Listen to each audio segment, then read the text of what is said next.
Greetings, dear listeners. Hope you're all doing well. We're out here tonight to welcome the arrival of the full wolf's moon. The full wolf's moon of January the 6th, 2023. Greetings, dear listeners, and welcome to 3 Werewolf Classics. Now, like most people, I learned all that I knew about werewolves from the movies, specifically the Universal Wolfman movies starring Lon Chaney Jr. The Wolfman, Frankenstein Meets the Wolfman, The House of Frankenstein, The House of Dracula, and Abbott and Costello Meet Frankenstein. In those 5 movies, I learned that one became a werewolf by being bitten by another werewolf who passed on the affliction, like rabies, I guess. In Lon's case, he became a werewolf after being bitten by Bela Lugosi. Yikes! Lon turned into the Wolfman on nights of the full moon when he would be transformed into a hairy, 2-legged beast roaming the darkness to kill. Lon's Wolfman, known as Larry Talbot, could tell potential victims when he saw the sign of the pentagram on the palm of their hand, and he could only be destroyed by a silver bullet, not Coors Light, or by getting his head bashed in by a cane with a silver top. And of course, there was that famous poem.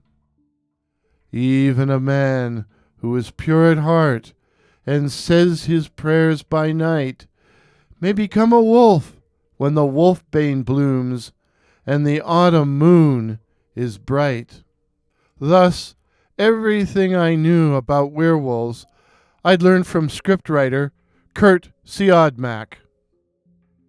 You can imagine my shock when, visiting the library and consulting a number of historical works on werewolves, I discovered A.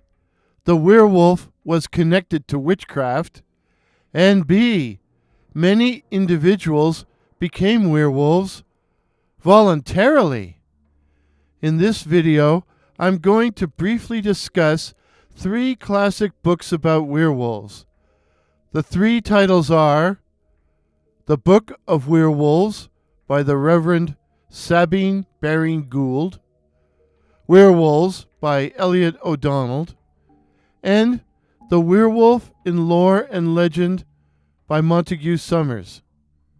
Sabine Baring-Gould was one of those prolific Victorians.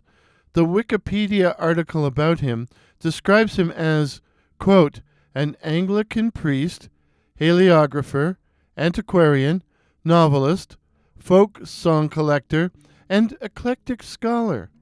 His bibliography consists of more than 1,240 publications, though this list continues to grow.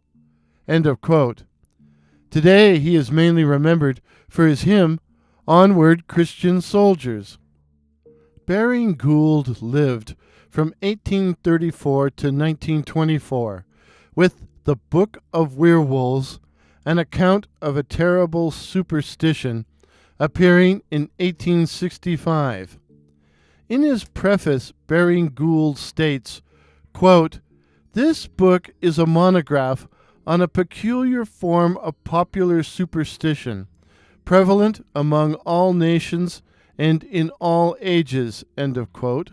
And he notes it will cover, quote, several interesting subjects connected with lycanthropy, such as metapsychosis, innate cruelty, hallucination, etc., end of quote. Etc. indeed. The book's introductory chapter opens with an atmospheric account of Baring-Gould's first exposure to the werewolf myth. Stranded in the French countryside, The good reverend finds that none of the peasants will escort him back to his hotel for fear of the loup-garou. The loup-garou, the French word for werewolf. He goes on to state, quote, "This was my first introduction to werewolves, and the circumstance of finding this superstition still so prevalent first gave me the idea of investigating the history and the habits of these mythical creatures." End of quote. I have already dramatized Baring-Gould's encounter with a video I called Werewolves After Dark Loup-Garou.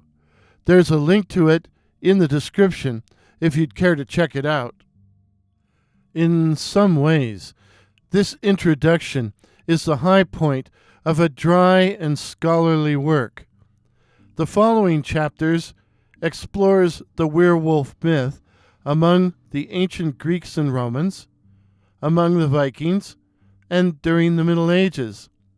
Later chapters explore the folklore, mythology, and natural causes, namely insanity and serial murder, of lycanthropy. All this exhibits great erudition, but I suspect most readers want accounts of actual werewolf cases.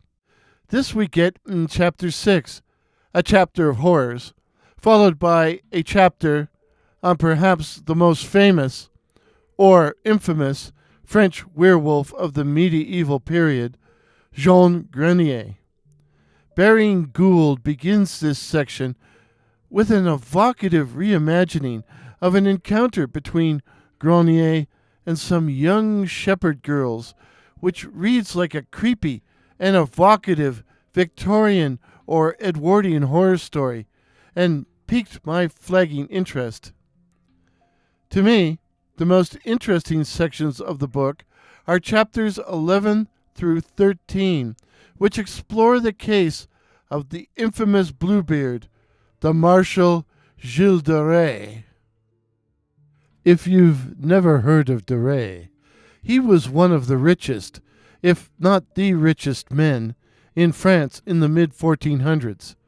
He was also a soldier, a friend of Joan of Arc, an alchemist, and a serial killer who murdered hundreds of children, possibly in connection with witchcraft and black magic.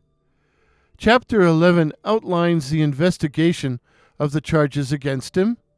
Chapter 12 discusses the trial, while Chapter 13 deals, appropriately enough, number 13, with his sentence and execution.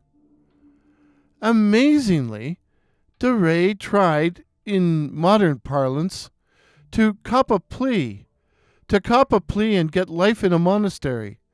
Instead, he was hanged and burned.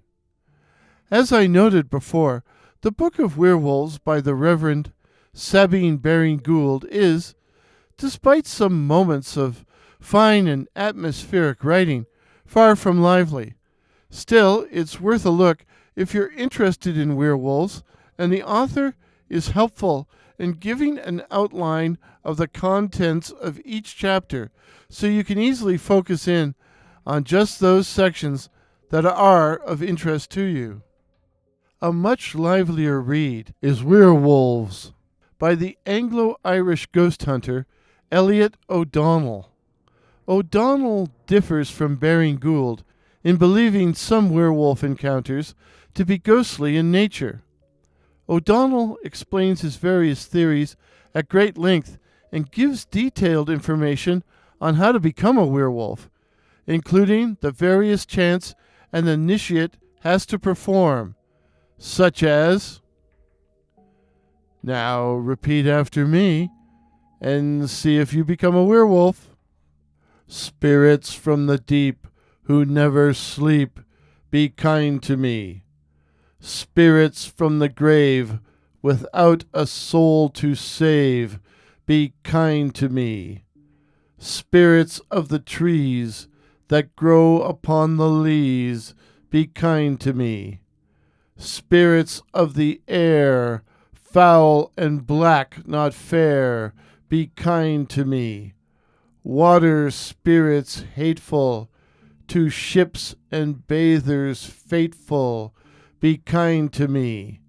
Spirits of earthbound dead, that glide with noiseless tread, be kind to me. Spirits of heat and fire, destructive in your ire, be kind to me. Spirits of cold and ice, patrons of crime and vice, be kind to me. Wolves, vampires, satyrs, ghosts, elect of all the devilish hosts, I pray you send hither, send hither, send hither, the great grey shape that makes men shiver, shiver, shiver, shiver. Come, come, come. So, did you become a werewolf? Well, if so, let me know in the comments below. Now, getting back to O'Donnell, as a reader, I pick up his books for entertainment value. In fact, I presented a number of O'Donnell stories from this book and some of his other works on my channel.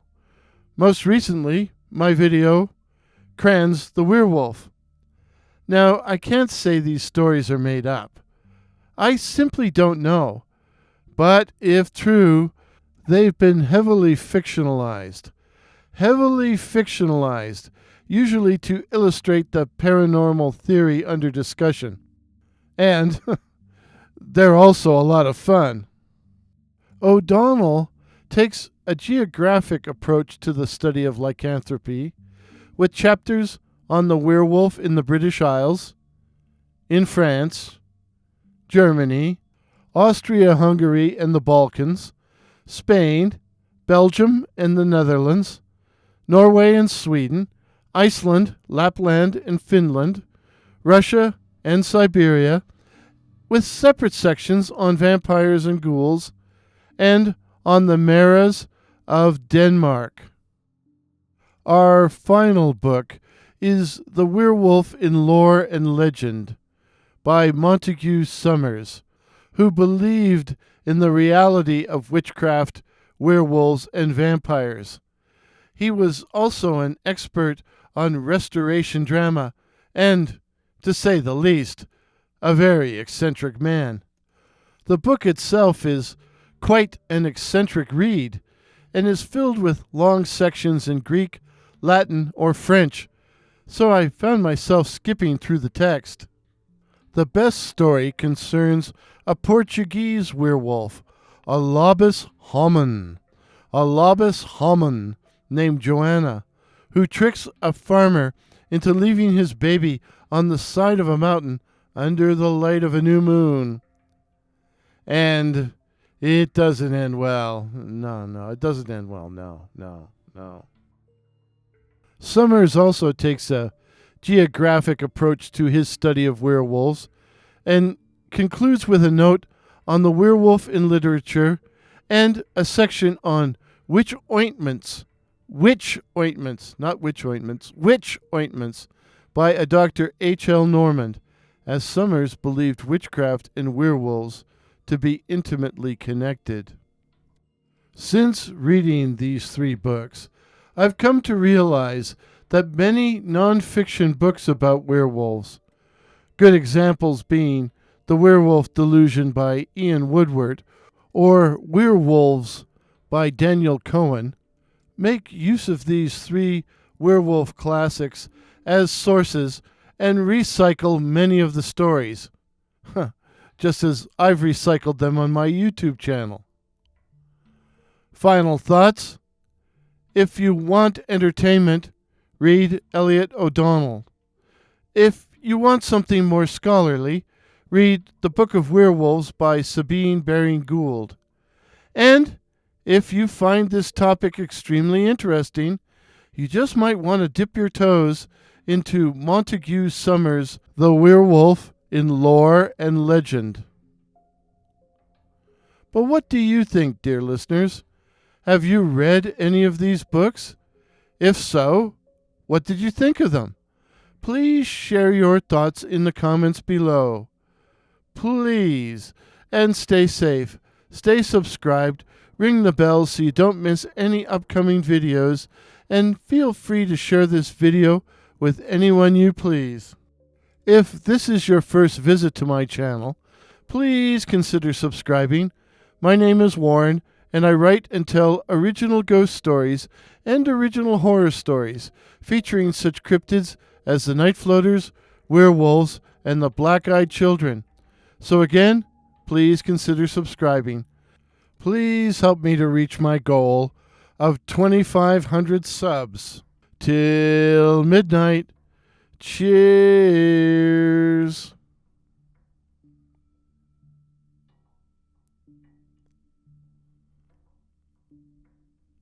The music in today's video was the classic Lightless Dawn, by that patron of the internet, Kevin MacLeod, while the video was taken by Dr. Curious.